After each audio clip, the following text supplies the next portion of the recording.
Line blank कर दिया, लेकिन ये लाइन भी दोस्तों ये वोल्टेज की लाइन है, काफी जगह जा रही है। अगर इस लाइन में भी फॉल्ट आ गया तो सिम नहीं काम करेगा। तो ये फ्रेशर के लिए बहुत ही ज्यादा इंपॉर्टेंट रहता है ये स्मार्ट बोर्ड। सबसे ज्यादा इंपॉर्टेंट बिफोर और आफ्टर, कोई भी डेड फोन को रिपेयर करने, इस लाइन में अगर शॉर्टिंग आ जाती है तो इस लाइन यहाँ पे आपको शॉर्टिंग देखने को नहीं मिलेगा।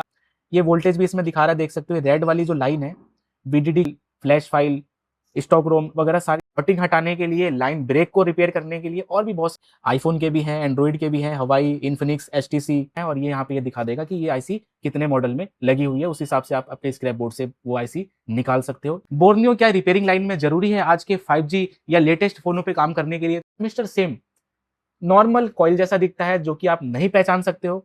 हार्डवेयर सॉल्यूशन के भरोसे और बिटमैप के भरोसे अगर आप रहोगे तो फिर इसमें नुकसान आपका हो सकता है, इसलिए सारे फंक्शन आपको समझना इसमें जरूरी है। दोस्तों आज की वीडियो काफी ज्यादा स्पेशल होने वाली है, क्योंकि ये वीडियो हम बनाने वाले हैं बोर्नियो पे, जो फ्रेशर हैं, जो एक्सपीरियंस वाले हैं, काफी टाइम से काम कर रहे हैं लेकिन बोर्नियो का यूज नहीं करते हैं। किस तरीके से बोर्नियो को हम ऑपरेट करते हैं, चलाते किस तरीके से हैं, ट्रेसिंग किस तरीके से की जाती है, इस वीडियो में आप सीखेंगे। इसी के साथ ज्यादातर दुकानदारों का या स्टूडेंटों का ये सवाल रहता है कि बोर्नियो क्या रिपेयरिंग लाइन में जरूरी है आज के 5G या लेटेस्ट फोनों पे काम करने के लिए? तो दोस्तों हाँ, जिस तरीके से आप बिना SMD के आईसी नहीं चेंज कर सकते हो, बोर्ड पे काम नहीं कर सकते हो, आयरन एक लिमिटेशन हो जाता है काम करने के लिए, तो ये सारी चीजें एक टूल होता है। जिस तरीके से टूल से आप काम कर सकते हो, उसी तरीके से बोर्नियो भी एक टूल है। लेटेस्ट सेटों पे काम करने के लिए, उनकी लाइनों को देखने के लिए, मार्केट में नए नए फोन लॉन्च होते रहते हैं, उनके सर्किट भी आगे पीछे होते रहते हैं, उनकी लाइनें भी चेंज होती रहती हैं। उस चीज को हमें पता करने के लिए, क्योंकि एक तरीके से वो थर्ड पार्टी सिक्योरिटी हो जाती है, थर्ड पार्टी लाइनें हो जाती हैं सारी की सारी, तो उसको हमें देखने के लिए बोर्नियो की जरूरत पड़ती है। इसके अलावा ऐसा नहीं है कि 100% काम आपका बोर्नियो से ही होता है, ज्यादातर काम आपका बिना बोर्नियो के भी होता है। लेकिन अगर आपको लेटेस्ट सेटों पे काम करना है और एक सही ढंग से, कम टाइम पे और एक तरीके से आपको काम करना है कि कौन सी लाइन कहाँ जा रही है, किस लाइन पे आपको जंपर मारना है, इस लाइन से शॉर्टिंग है तो ये लाइन कितनी दूर पे जा रही है, अगर कोई अननोन आईसी है, आपको नहीं पता कि आईसी क्या हो सकती है, गूगल पे भी उसका डाटा नहीं आ रहा, बोर्नियो के अंदर भी डाटा नहीं आ रहा, लेकिन आपने उस आईसी की लाइनें चेक करी तो वो कुछ सेक्शन से इंक्लूड हो रहा है, उससे आपको पता लग जाता है कि आईसी किस लिए लगी हुई है, किसका काम करेंगे। इसी के साथ ये वीडियो स्टार्ट करते हैं, और ये काफी ज्यादा आपके इंफॉर्मेटिव होने वाला है। अंत तक आप देखें, एक भी आपने ऑप्शन अगर मिस कर दिया तो आपका लॉस होने वाला है, क्योंकि ये वीडियो हम देने वाले हैं आपको एकदम फ्री, और इसके बदले आपको चैनल सब्सक्राइब करना है, कमेंट करना है अगर ये वीडियो अच्छी लगी, और लास्ट तक जरूर देखना है, और अपना एक्सपीरियंस जरूर शेयर करें वीडियो आपको कैसी लगी। तो स्टार्ट करते हैं दोस्तों ये वीडियो। सबसे पहले हमें बोर्नियो को एक्सेस करने के लिए हमें यहाँ पे गूगल पे सर्च करना है बोर्नियो स्मैटिक। बोर्नियो स्मैटिक लिख करके सर्च करना है, और यहाँ पे जो updateborneo.com है यहाँ पे हमें क्लिक कर देना है। और क्लिक करने के बाद यहाँ पे ऑप्शन आता है, दो साइटें आएंगी, दो सर्वर आएंगे, दो सर्वर से आप कहीं से भी बोर्नियो को डाउनलोड कर सकते हो। इसके अलावा कभी कभी ऐसी दिक्कत आती है कि बोर्नियो हमने डाउनलोड कर लिया, लॉगिन में दिक्कत आती है, तो यहाँ पे एक ये सॉफ्टवेयर होता है VC रेडिस्ट। ये जो भी आपके ड्राइवर होते हैं, रन टाइम वगैरह इशू होता है तो उसको ये सॉल्व कर देता है। तो इसको भी आप डाउनलोड कर सकते हो। इसको डाउनलोड आपको जब भी करना है जब सिस्टम में आपको दिक्कत आए, लॉगिन से रिलेटेड या कोई और दिक्कत आए, तो इसके लिए आप ये चीज डाउनलोड कर सकते हो। इसके बाद आपको इंस्टॉल करना है। इंस्टॉल करने के बाद कुछ ऐसा एप्लीकेशन खुल जाएगा, इसको आपको डबल क्लिक करके ओपन कर लेना है। ओपन करने के बाद ये ध्यान रखना है आपको कि ये बिना आईडी और पासवर्ड के खुलने वाला नहीं है। इसमें यूजर आईडी और पासवर्ड आपको क्रिएट करना पड़ेगा, जिसके लिए आपको एजेंट से कॉन्टैक्ट करना पड़ेगा। तो इस तरीके से आपको जब बोर्नियो ओपन करोगे तो आपको ये पेज खुलेगा। इसमें देख सकते हो यहाँ 3 सर्वर दे रखे हैं, एशिया सर्वर, इंडिया और यूएस का सर्वर। तो हमें जिस कंट्री में हम उस कंट्री को सेलेक्ट करके हमें सर्वर को यूज करना है। कभी कभी ऐसा होता है इंडिया का सर्वर चलता नहीं है, तो उस कंडीशन में हमें एशिया या यूएस सर्वर को यूज करना होता है। इन तीनों में डाटा सेम रहेगा, लैंग्वेज आपको इंग्लिश ही मिलने वाली है। इसी के साथ आपको यूजर आईडी और पासवर्ड एजेंट के थ्रू मिल जाता है, और इसके बाद आपको ये यूजर आईडी और पासवर्ड वन टाइम डालने के बाद यहाँ पे रिमेंबर करके आपको लॉगिन पे बटन पे क्लिक कर देना है, और ये आपका आईडी लॉगिन हो जाएगा।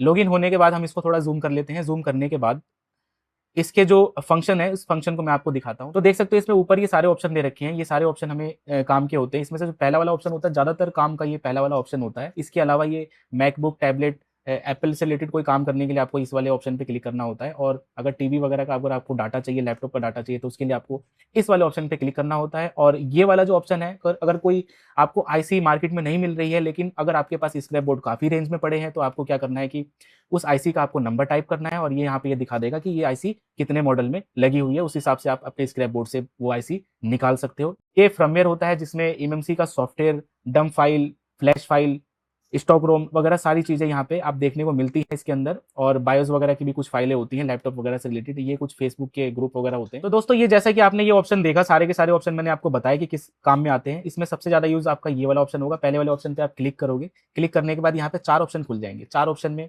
पहले वाला ऑप्शन ज़्यादातर यूज़ होता है, और ये जो 3 ऑप्शन है 2, 3 और 4, ये रिसर्च बेस पे जब आपके पास टाइम फ्री हो, जब आपको और ज़्यादा रिसर्च करनी है, तो उस कंडीशन में आप आईसी की डाटा शीट वगैरह सब निकाल के आप डायोडा वैल्यू वगैरह, जीआर वैल्यू आप इस पे चेक कर सकते हो। बूट सीक्वेंस वगैरह आपको इस पे पता लग जाते हैं। तो हम सबसे पहले पहले वाला ऑप्शन ओपन करेंगे। यहाँ से हम पहला ऑप्शन ओपन करते हैं। देख सकते हो यहाँ पे कई सारे मोबाइल के ब्रांड यहाँ पे देखने को मिल रहे हैं, जिसमें आईफोन के भी हैं, एंड्रॉइड के भी हैं, Huawei, Infinix, HTC, LG, Lenovo, Lava, Nokia, Motorola, Samsung, Sony, Tecno, Xiaomi, बहुत सारे मॉडल आपको यहाँ पे देखने को मिलेंगे। तो इसमें मैं कोई एक मॉडल ओपन कर लेता हूँ, जैसे कि एक सैमसंग का मॉडल ओपन करते हैं हम। ये सैमसंग का हमने मॉडल ओपन किया, इसमें कोई सैमसंग के ए सीरीज में हम मॉडल ओपन करते हैं कोई सा। देख सकते हो यहाँ पे 51, जैसे ये एक मॉडल है, तो इसमें देख सकते हो ये ऑप्शन हमने खोल दिया है। अब इसमें मैं सारे ऑप्शन में आपको बता देता हूँ कि ये किस किस चीज़ के लिए यूज़ होते हैं। तो पहला बिटमैप, तो देख सकते हो बिटमैप पे मैंने क्लिक किया तो यहाँ पे आ रहा है सब का मतलब सब बोर्ड का इसमें लाइनें दिखाएगा। बिटमैप में बिटमैप में ये चीजें दिखाता है कि जैसे लाइनें दिखाता है कौन सी लाइन कहाँ पे कनेक्ट है, किस अगर किसी लाइन से शॉर्टिंग है तो आपको ये देखना है कि वो लाइन कितनी आईसीओ से कनेक्ट है, कितने कंपोनेंट से कनेक्ट है, वो चीज इसमें दिखा देता है। इसके अलावा अगर कोई लाइन ब्रेक है तो वो चीज भी आप इसमें बिटमैप में आसानी से ढूंढ सकते हो, जिसमें दोनों आते हैं, मेन बोर्ड का भी आता है और सब बोर्ड का भी आता है। तो देख सकते हो यहाँ पे ये सब बोर्ड का है, और एक यहाँ पे देख सकते हो ये मेन बोर्ड के दोनों दे रखे हैं। एक सानवा मल्टीमीटर से इसमें वैल्यू दे रखा है और एक फ्यूल के मल्टीमीटर से दे रखा है। तो ये बिटमैप सबसे ज्यादा यूज होने वाला ऑप्शन है।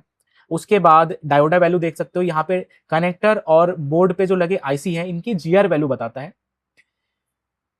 बोर्ड में जितने भी कनेक्टर हैं, जैसे camera connector, display, B2B connector, जो भी कनेक्टर है उन सभी के पिनों पे जो जो वैल्यू आती है, ग्राउंड से रीडिंग जो आती है, वो इसमें रीडिंग बताएगा। उस बेस पे आप भी चेक कर सकते हो कि अगर किसी पिन पे दिक्कत आ रही है, उस लाइन को आप बिटमैप में ढूंढ के आसानी से उस फॉल्ट को रिपेयर कर सकते हो। तो ये सारी चीजें आपको डायोडा वैल्यू में मिलती है, जिसमें मल्टीमीटर के ऑप्शन दिए रहते हैं, सानवा, फ्यूल के, सनशाइन, बहुत सारे मल्टीमीटर इसमें दिए होते हैं। तो ये डायोडा वैल्यू बहुत कम ही यूज होता है। डायोडा के बाद आता है दोस्तों हार्डवेयर सॉल्यूशन, जो कि मार्केट में सबसे ज्यादा यूज होने वाला ऑप्शन है। देख सकते हो हार्डवेयर सॉल्यूशन पे मैंने क्लिक किया और यहाँ पे देख सकते हो यहाँ से लेकर के यहाँ तक ऑप्शन खुल रहा है।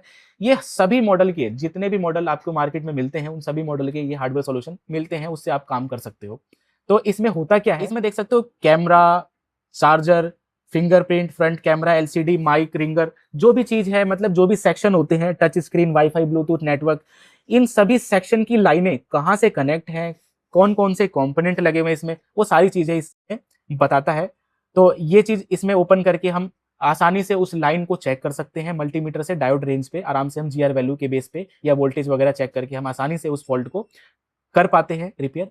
इसके अलावा इसी के अंदर अगर जैसे कोई नया बोर्ड आपके पास आ गया, कोई यूनिक बोर्ड है, उसमें आईसी लगी हुई है, उसका कोई डाटा नहीं है, आपको पता करना है कि वो आईसी क्या है, किस लिए लगी हुई है, तो कंपोनेंट नेम पे आपको क्लिक करना है। उसमें सभी आईसीयू के नाम बता देगा और सभी कनेक्टर के नाम बता देगा कि वो कनेक्टर किस चीज के लिए लगे हुए हैं। इसके अलावा इसमें रजिस्टेंस वैल्यू ऑन पैड, जो इंपोर्टेंट रजिस्टर होते हैं, कभी सीपीयू चेंज करते टाइम पे, कभी रजिस्टर, इंपोर्टेंट रजिस्टर जो बूटिंग के रजिस्टर होते हैं, सेट चालू करने के लिए होते हैं, अगर वो ब्रेक हो जाए तो सेट चालू नहीं होता, तो उस केस में यहाँ पे ये वाला ऑप्शन दिया होता है, जिसमें रजिस्टेंस वैल्यू ऑन पैड, देख सकते हो यहाँ पे रजिस्टेंस वैल्यू ऑन पैड ये दिया होता है, जिसपे हम इंपोर्टेंट रजिस्टर की वैल्यू को हम देख सकते हैं। इसके अलावा स्मैटिक और लेआउट, ये ऑप्शन होता है स्मैटिक एंड सर्विस मैनुअल, स्मैटिक और डायग्राम भी बोल सकते हो आप इसको, और ये होता भी है कुछ मॉडलों में।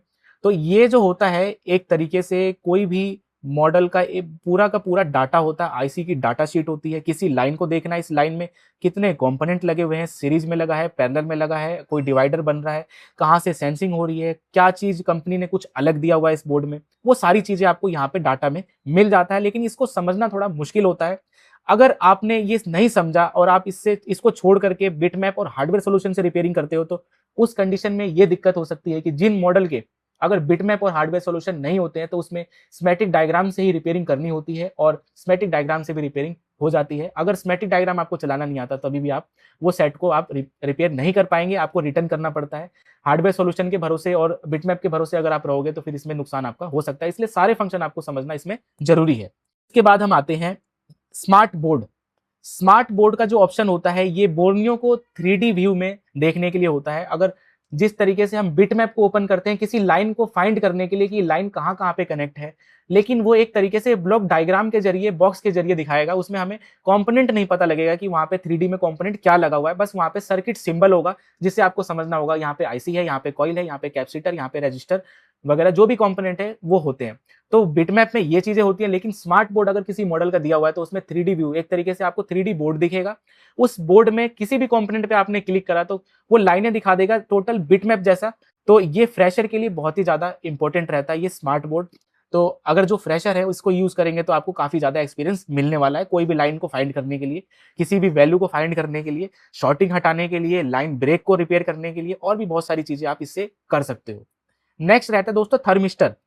तो थर्मिस्टर देख सकते हो यहाँ पे मेन बोर्ड थर्मिस्टर और सब बोर्ड थर्मिस्टर। तो ये मदरबोर्ड होता है मेन वाला, और ये सब बोर्ड जो कि सीसी बोर्ड चार्जिंग के लिए काम आता है वहां पे होता है। तो जैसा कि मैं आपको बताऊं कि थर्मिस्टर होता क्या है, तो एक तरीके से टेम्परेचर सेंसिंग रजिस्टर होता है जो कि टेम्परेचर को सेंस करके अपनी वैल्यू को कम ज्यादा करके सर्किट को बचाता है, सर्किट में एरर देता है, जिससे आपका सर्किट बचा रहता है। जैसे कि चार्जिंग का एरर हो गया, ये थर्मिस्टर से आ सकता है, या अगर आपका फोन ज्यादा हीट हो रहा है तो उस कंडीशन में अपने आप ही कुछ टाइम बाद आपका फोन स्विच ऑफ हो जाएगा या रिस्टार्ट मार देगा, या उसमें कुछ टाइम का उसमें टाइमर लगा हुआ आ जाता है कि इतनी देर के बाद आपका फोन बंद होने वाला है। इस टाइप की जो सेंसिंग होती है हीटिंग से रिलेटेड, वो सारी की सारी सेंसिंग ये थर्मिस्टर करता है। अगर हीटिंग से रिलेटेड प्रॉब्लम आती है तो उसमें हमें थर्मिस्टर को देखना होता है। लेकिन एक चीज मैं आपको बता दूं, थर्मिस्टर सेम नॉर्मल कॉइल जैसा दिखता है जो कि आप नहीं पहचान सकते हो। अगर आपके पास बोर्नियो है तो आप आसानी से इसको पहचान सकते हो, अगर आपके पास बोर्नियो नहीं है तो आपका बहुत ही ज्यादा टाइम खराब होने वाला है, क्योंकि थर्मिस्टर और कॉइल में बिल्कुल भी डिफरेंस नहीं है। लेकिन अगर आपको मल्टीमीटर से टेस्टिंग आती है तो आप आसानी से पता लगा सकते हो बिना बोर्नियो के। नेक्स्ट ऑप्शन देखते हैं। नेक्स्ट ऑप्शन जो है दोस्तों वोल्टेजेस का। तो वोल्टेजेस पे हम क्लिक करते हैं। इसमें देख सकते हो ये जो वोल्टेजेस होता है ये टोटल वोल्टेज है, जिसमें पावर आईसी का मेन वोल्टेज जो कि एलडीओ जनरेट करता है, सीपीयू का मेन वोल्टेज जो कि सीपीयू के लिए इंपॉर्टेंट चाहिए वो वोल्टेज की लाइन है। इसके अलावा एमएमसी या यूएफएस के लिए जो इंपॉर्टेंट वोल्टेज चाहिए वो चीजें इसमें दिखाता है।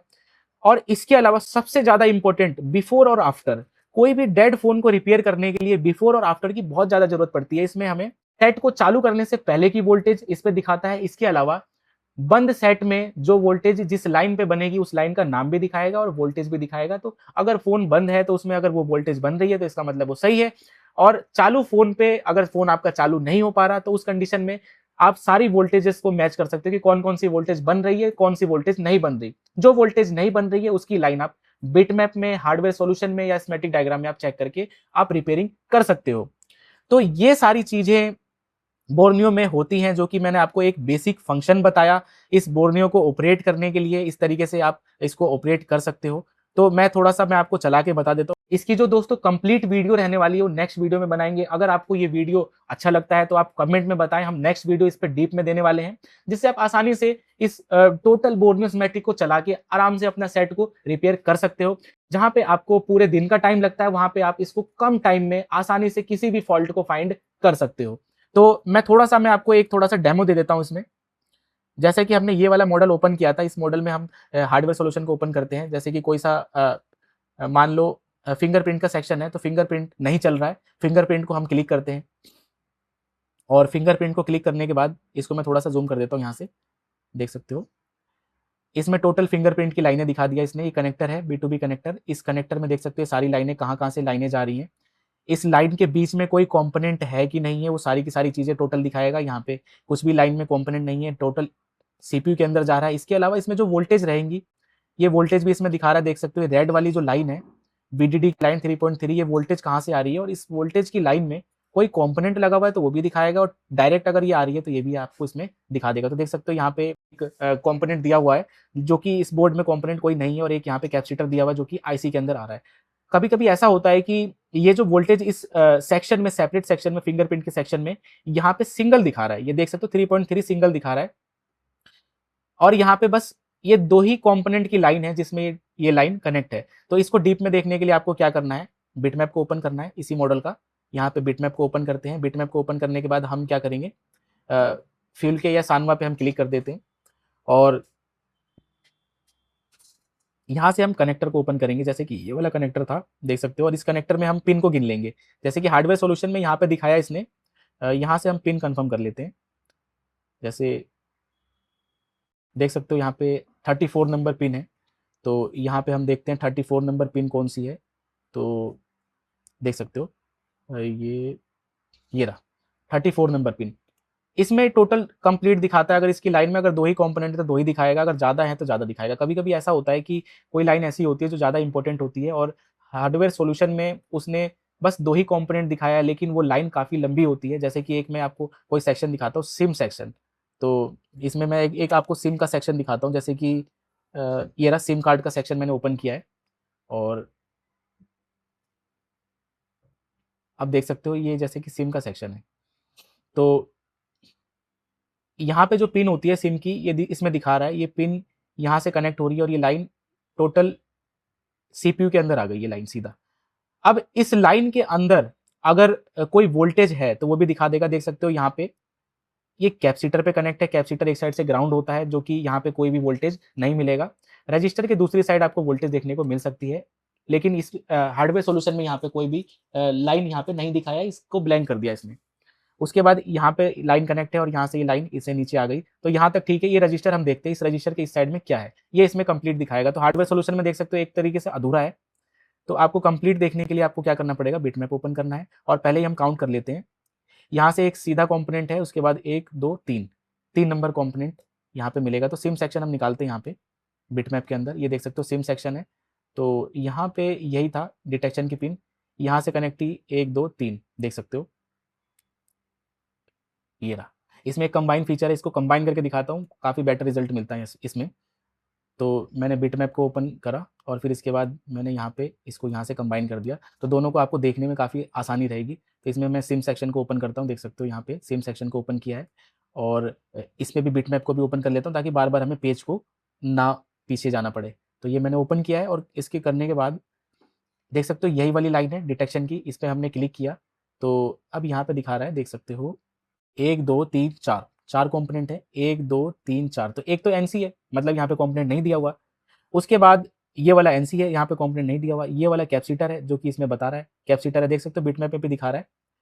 यहाँ पे सी बना हुआ है, सी का मतलब होता है कैपेसिटर, जो कि एक साइड इसका ग्राउंड है और ग्राउंड सिरा इसमें ग्रे कलर का होता है। ये खासियत है इस बोर्नियो की और इसका प्लस पॉइंट भी आप समझ सकते हो जिसमें ये बता देता है।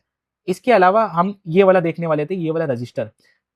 हार्डवेयर सॉल्यूशन में तो ये रजिस्टर यहाँ से ब्लैंक कर दिया इसने, यहीं पे लाइन कनेक्ट है लेकिन यहाँ पे लाइन ब्लैंक कर दिया। लेकिन ये लाइन भी दोस्तों ये वोल्टेज की लाइन है, काफी जगह जा रही है। अगर इस लाइन में भी फॉल्ट आ गया तो सिम नहीं काम करेगा। तो देख सकते हो यही वाला रजिस्टर है, देख सकते हो यहाँ पे आर बना हुआ है। आर का मतलब होता है रजिस्टर, डिनोटिंग लेटर है रजिस्टर का। तो यहाँ पे लाइन तो कनेक्ट है, यहाँ वाली लाइन इसमें नहीं दिखाया। तो इस पर जैसे मैं क्लिक करूंगा तो देख सकते हो लाइन कितनी जगह जा रही है, देख सकते हो काफ़ी जगह पूरे बोर्ड में ये लाइन फैली हुई है। मतलब ये इंपॉर्टेंट वोल्टेज है, अगर ये वोल्टेज मिस हो गई तो हो सकता है आपका सेट डेड हो जाए, क्योंकि ये वीआईओ वोल्टेज होती है। वीआईओ वोल्टेज के बिना सेट चालू नहीं होता है और सिम सेक्शन में भी वोल्टेज की जरूरत है। अब देख सकते हो यहाँ पे इसने बता दिया, कुछ डिटेल भी दिखाता है, यही वाला वो रजिस्टर है।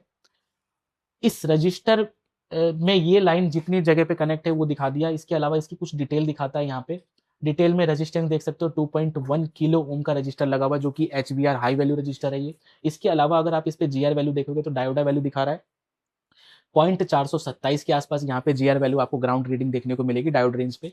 और इसके अलावा यहाँ पे इस लाइन का नाम भी इसने दिखा दिया और जो वोल्टेज है, वोल्टेज भी आप देख सकते हो 1.8 वोल्ट इस लाइन पे आपको मिलेगा। इस लाइन का जो नाम है वो देख सकते हो आप, VLDO3 PMIC 1.8। इसका मतलब ये है कि वोल्टेज LDO की वोल्टेज है ये, PMIC मतलब मेन पावर IC से ये वोल्टेज आ रही है 1.8 वोल्ट। इस नाम से भी आप समझ सकते हो। बाकी यहाँ पे वोल्टेज भी इसने दिखा रखा है 1.8 वोल्ट।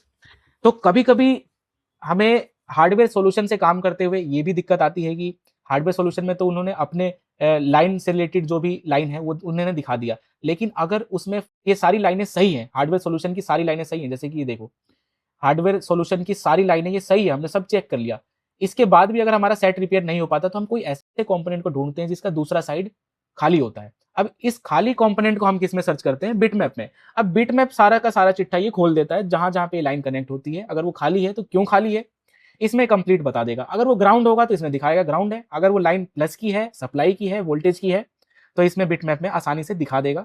तो इस लाइन को आप आराम से चेक कर सकते हो। एक चीज मैं आपको और बता देता हूँ जो बहुत कम ही लोगों को पता होगा, ये जो रजिस्टर लगा हुआ है ये रजिस्टर है दोस्तों हाई वैल्यू रजिस्टर, जो कि 2.1 किलो का है। अगर इस लाइन में शॉर्टिंग आती है इस लाइन में अगर शॉर्टिंग आ जाती है तो इस लाइन यहाँ पे आपको शॉर्टिंग देखने को नहीं मिलेगा, आपको जीआर वैल्यू ही देखने को मिलेगी, जिससे आप कंफ्यूज हो जाओगे कि ये जो जीआर वैल्यू आ रही है इसके बाद भी हमारा फोन काम क्यों नहीं कर रहा। तो ये हाई वैल्यू रजिस्टर जो होता है इसकी खासियत यही होती है कि शॉर्टिंग को आगे नहीं जाने देता है। अगर 50 ओम से कम का है तो इसका मतलब है कि शॉर्टिंग आगे भेजेगा, वरना शॉर्टिंग नहीं भेजेगा। तो इस कंडीशन में हमें मैनुअली सहारा लेना पड़ता है बिटमैप का।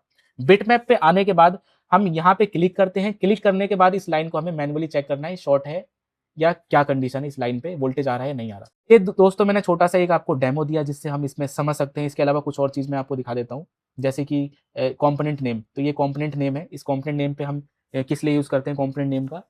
तो अगर कोई आईसी का आपको नाम नहीं पता, ये किस लिए आईसी लगी हुई है, क्या नाम हो सकता है इस आईसी का, तो देख सकते हो यहाँ पे हमने जैसे कंपोनेंट नेम पे क्लिक किया है तो देख सकते हो यहाँ पे बता दिया इसने, ये इंटरनल स्टोरेज है, ये चिपसेट है, देख सकते हो एक्सोनस का लगा हुआ है, सैमसंग का है ये।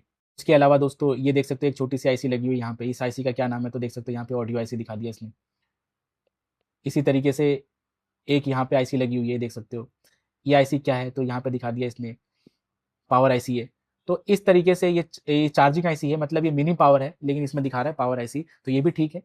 और एक आईसी इसमें पावर की और होगी, देख सकते हो पीछे की साइड यहाँ पे ये दिखा रहा है, ये भी पावर आईसी है, देख सकते हो यहाँ से ये पावर आईसी है। जो भी आईसी है सारी आईसीओ के नाम इसने दिखा दिए, पीएफओ है। तो इसके अलावा ये देख सकते हो यहाँ पे एक और ऑडियो आईसी लगी हुई है, ये ऑडियो आईसी दो लगी हुई है इस फोन के अंदर। और देख सकते हो यहाँ पे ये छोटी सी आईसी दो लगी हुई है, एक ओबीपी आईसी और एक आपका लाइट आईसी है। तो इस तरीके से बहुत ही ज़्यादा हेल्प हो जाती है इससे काम करने के लिए। और एक छोटा सा डेमो और दिखा देता हूँ मैं आपको, स्मार्ट बोर्ड। तो स्मार्ट बोर्ड पे जैसे हम क्लिक करते हैं तो स्मार्ट बोर्ड पे क्लिक करने के बाद देख सकते हो ये टोटल हार्डवेयर सॉल्यूशन जैसा दिखा रहा है, 3D कंपोनेंट दिखाएगा, लेकिन ये कंपोनेंट ऐसे दिखाएगा कि आप इसको क्लिक करके भी लाइनें चेक कर सकते हो। देख सकते हो जैसे आपने एक लाइन पे क्लिक किया है तो इसने दिखा दिया ये लाइन कहाँ से जा रही है, 3D व्यू दिखा रहा है टोटल, जिसको आपको काम करने में भी मजा आएगा और रिपेयरिंग में भी आसानी होगी, देख सकते हो। और जो भी लाइन है उसको लाइन को आप कंफर्म कर सकते हो, लाइन कनेक्ट कहाँ पे, देख सकते हो इस तरीके से। ये लाइन भी देखना चाहो तो ये देख सकते हो कितनी जगह पे कनेक्ट है ऐसे टोटल। तो ये फ्रेशर के लिए बहुत ही ज़्यादा बेनिफिट रहता है ये स्मार्ट बोर्ड से रिपेयरिंग करने में। इसके अलावा थर्मिस्टर दिखा देता हूँ मैं आपको, मेन बोर्ड में थर्मिस्टर और सब बोर्ड में थर्मिस्टर। तो देख सकते हो ये मेन बोर्ड में थर्मिस्टर, और जहाँ जहाँ पे लगे हुए देख सकते हैं, चार्जिंग आईसी के पास लगा हुआ है यहाँ पे चार्ज थर्म 100 किलो का। इसके अलावा सीपीयू के पास लगा हुआ है, अगर इसकी खराबी आ गया तो फिर आपका सेट रिस्टार्ट मार सकता है। देख सकते हो बीटी वाईफाई के पास, लैन के पास लगा हुआ 100 किलो का। यहाँ पे देख सकते हो पीएफओ है जो कि 4G पीएफओ यहाँ पे लगा हुआ 100 किलो का।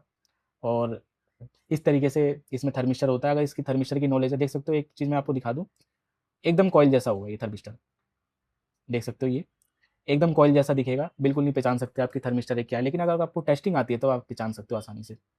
एक वोल्टेज है तो वोल्टेज भी आप देख सकते हो बिफोर आफ्टर। तो यहाँ पे देख सकते हो काफ़ी सारे यहाँ पे वोल्टेज इसने दिखाया है। ये इस बोर्ड के जितने भी लाइनें हैं देख सकते हो यहाँ पे, इन लाइनों के क्या नाम है, क्या वोल्टेज बनती है इस लाइन पे, सारा का सारा कंप्लीट यहाँ पे सॉल्यूशन दिया हुआ है। ऑफ पे वोल्टेज बनेगी या ऑन पे बनेगी, ये सारी चीज़ें इसमें दे रखा है।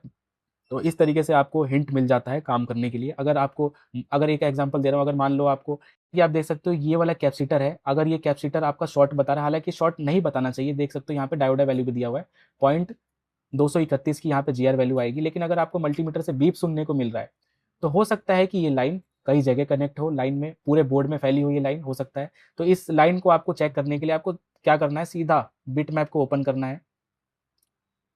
ये जो हमने इसमें बिटमैप ओपन किया था,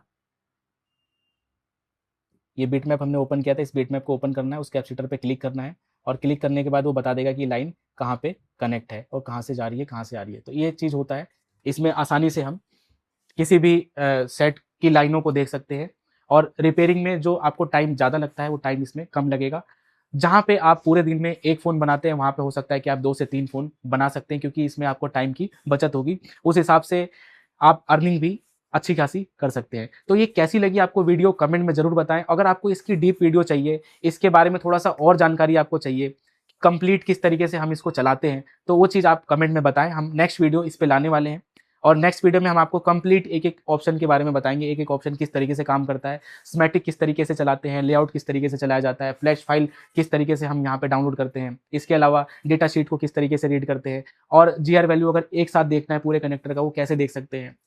और कहीं पे अगर जीआर वैल्यू में डिसबैलेंस हो रहा है, कहीं पे जीआर वैल्यू ज़्यादा कम आ रहा है, कहाँ पे जीआर मिलना चाहिए, कहाँ पे नहीं, वो सारी चीज़ें अगर आपको देखनी है या उस चीज़ के बारे में अगर आपको पता करना है तो आप कमेंट में बताएं, हम नेक्स्ट वीडियो इस पे लाने वाले हैं। इसी के साथ एलईडी टीवी स्मार्टफोन का एडवांस कोर्स करने के लिए स्क्रीन पे दिए हुए नंबर पे आप कॉन्टैक्ट करके इन्फॉर्मेशन ले सकते हैं। हमारी ब्रांच दिल्ली में है। वीडियो कैसी लगी कमेंट में जरूर बताएं। मिलते हैं नेक्स्ट वीडियो के साथ, तब तक के लिए अपना ख्याल रखें। बाय बाय दोस्तों।